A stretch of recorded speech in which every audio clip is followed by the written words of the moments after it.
수비진에는 아주 유명한 선수 한 명 있죠? 맨유 소속인 디오고 달로트입니다. 구독, 좋아요, 알람 설정해주세요. 안녕하세요. 저는 폴란드의 지방도시 비엘스코 비아와에 와 있습니다. 제가 여기 온 이유는 한국이 U20 월드컵에서 첫 경기 포르투갈전을 치르는 장소이기 때문이죠.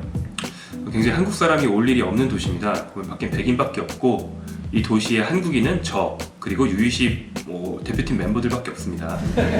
한국의 첫 경기 포르투갈전은 굉장히 중요한 경기입니다. 포르투갈은 이번 대회의 모든 참가팀 가운데서 가장 전력이 좋다, 우승 후보 1순위다 이런 말까지 듣는 팀입니다. 그런 팀을 상대하기 때문에 정종용 감독은 포르투갈을 상대로 무실점을 하고 최선의 승점을 얻어내는 것에 매우 집중하고 있는데요.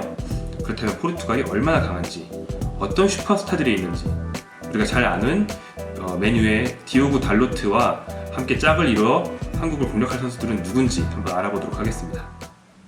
포르투갈은 유럽 예선에 해당하는 작년 웨파 19세 이하 챔피언십에서 우승을 했습니다. 당시 대회 베스트와 대회 베스트 서브 멤버를 합쳐서 포르투갈 선수가 7명이나 됐는데요. 그 중에 6명이 고스란히 이번 대회에도 뜁니다. 게다가 지난 1년 동안 프로에서 두각을 나타낸 새로운 스타들까지 합류하면서 포르투갈은 더욱 강해졌다고 볼 수 있습니다. 자, 일단 포르투갈의 포메이션은요, 작년 대회 당시와 포르투갈의 전통을 아울러 고려했을 때 4-3-3 포메이션을 쓸 게 유력합니다. 포르투갈 대표팀이 흔히 쓰는 포메이션으로 우리가 아주 많이 봤죠? 먼저 공격진 조합을 보겠습니다. 4-3-3 포메이션에서 포르투갈이 가장 중시하는 것 바로 윙어들인데요. 선배들 중에서는 피구와 호날두처럼 아주 위대한 윙어들이 있었죠. 한국 입장에선 좀 아쉽게도 이들의 후계자가 되기 충분한 선수들이 포르투갈에 있습니다. 조타와 트링캉인데요. 이 두 선수는 지난 19세 대회에서 공동 득점왕이었습니다. 둘 다 윙어고요. 각각 5골씩 넣었습니다. 주로 조타가 왼쪽, 트랑캉이 오른쪽에 배치되는 경우가 많습니다. 호날두처럼 측면을 흔들다가도 중앙으로 파고들어 득점까지 할 수 있는 공격적인 윙어들이고요. 한 명이 측면에서 어시스트를 하면 다른 한 명이 문전으로 파고들면서 마무리를 할 수 있는 그런 조합입니다. 그나마 한국 입장에서 희망적인 건 지난 1년 동안 얘네들이 그렇게 발전을 하지 못했다는 건데요. 둘 다 아직 프로 데뷔골은 넣지 못했습니다. 그런데 작년까지만 해도 이 팀의 약점은 그나마 최전방 공격수였는데 여기에 괴물이 나타나고 말았습니다. 프랑스 명문팀 릴의 주전 공격수 하파엘 레앙입니다. 스포르팅이 레앙을 키우다 말고 릴로 보냈는데요. 릴에서 프랑스 무대에서 레앙이 대박이 났습니다. 이번 시즌 리그왕 24경기에서 8골 3도움을 기록하면서 충분히 주전 공격수다운 모습을 보여줬습니다. 188cm라는 신장에 헤딩 능력, 발로 넣는 결정력, 스피드 등을 모두 갖춘 선수입니다. 프랑스에서 음바페에 비유하기도 하고 포르투갈에서는 호날두에 비유하기도 하니까 대충 얼마나 기대가 높은지 알 수 있겠죠? 아직 스타일이 확정되지 않았다는 것 정도가 한국 입장에서는 좀 희망적이라고 하겠습니다. 미드필더로 가볼까요? 미드필더 중에서는 포르투갈의 지난번 대회 베스트 멤버 중에서 퀴나가 빠졌습니다. 퀴나는 프리미어리그에서 좋은 활약을 하고 있는 선수이기 때문에 그의 이탈은 상당히 큰 타격이라고 봐야 했죠. 하지만 아쉽게도 훌륭한 대체자가 또 합류했습니다. 바로 게드손 페르난데스인데요. 벤피카에서 준주전으로 뛰면서 챔피언스리그 5경기, 유로파리그도 5경기를 소화한 프로 경력이 충분한 미드필더입니다. 게다가 포르투갈 A대표에서도 2경기나 뛰었어요. 작년에 스코틀랜드를 상대로 A매치 도움까지 기록했습니다. 이미 성인 선수죠.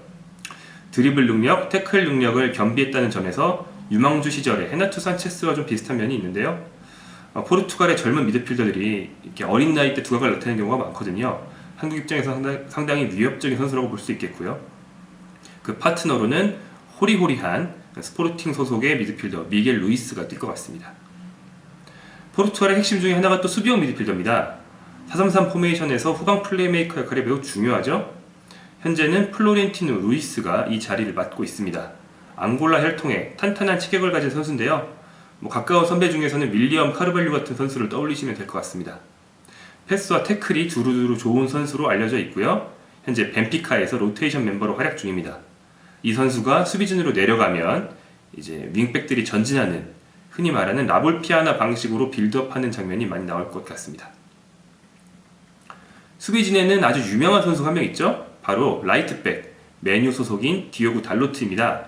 이번 대회에 차출된 선수 중에서 프랑스의 알방 라퐁, 단 악셀 자가두와 함께 이름값으로는 3대 스타라고 볼 수 있죠. 다들 아시다시피 이번 시즌에 1900만 파운드 이적료를 기록하면서 맨유로 갔고요. 1구 로테이션 멤버로 이미 활약 중입니다. 원래 포지션은 오른쪽 윙백이고 왼쪽 윙백, 또 상황에 따라서는 윙어까지 소화할 수 있죠. 달로트는 2년 전 한국에서 열린 U20 월드컵에도 이미 참가했습니다. 그렇기 때문에 대회 두 번째 나오는 건데요. 한국에서도 마찬가지로 두 번째 참가하는 조영욱과는 또 제외하게 되겠네요. 레프트백도 EPL 선수입니다. 루벤 비나그레, 울버햄턴 소속의 레프트백이고요. 이 선수는 사연이 약간 있습니다. 2016년도에 모나코가 영입해서 바로 임대를 보내려고 했는데 어린 나이 때문에 피파의 제재를 받아서 1년 동안 2군에서 허송세월을 했습니다. 2017년에 당시 챔피언십이던 울버햄턴으로 이적했고요. 이번 시즌 EPL로 승격한 울버햄턴에서도 로테이션 멤버로 뛰면서 충분히 EPL 경쟁력을 증명해왔습니다. 이 선수는 아주 공격적입니다. 스피드가 아주 빠르고 드리블 돌파, 크로스, 또 수비할 땐 슬라이딩 태클을 좋아하는 굉장히 적극적인 스타일을 가지고 있습니다. U17 대회 때는 코너킥 전담 키커로서 3도움을 기록하기도 했습니다. 다만 키가 174cm에 불과하다는 점은 한국의 제공권으로 공략할 수 있는 부분이죠. 센터백은 아직 확실하지 않지만 디오구 레이테와 로마인 코레이라가 조합될 것으로 예상을 해보겠습니다. 코레이라는 19세 대회 때부터 포르투갈의 주전이었고요. 레이테 같은 경우는 당시는 없었지만 이게 레이테가 밀려서 없었던 게 아니고 레이테는 작년 U19 대회 직후에 열린 U21 대회에서 이미 참가를 해서 뛰었을 정도로 유명한 선수입니다. 그러니까 U21 대회에 뛰었다는 것은 3살 월반을 했다는 거거든요. 그만큼 유명한 선수라고 할 수 있고요. 포르투갈 리그 월간 베스트 수비수로 선정될 정도로 굉장히 주목을 받았습니다. 그 뒤로는 주로 이제 포르투 2군에서 지내긴 했지만 가능성 높은 선수라고 할 수 있죠. 멤버가 아주 화려하죠. 소개하는 것만으로도 시간이 꽉 찰 정도인데요. 이들을 묶어서 이제 지휘하는 인물은 엘리우 수자 감독입니다.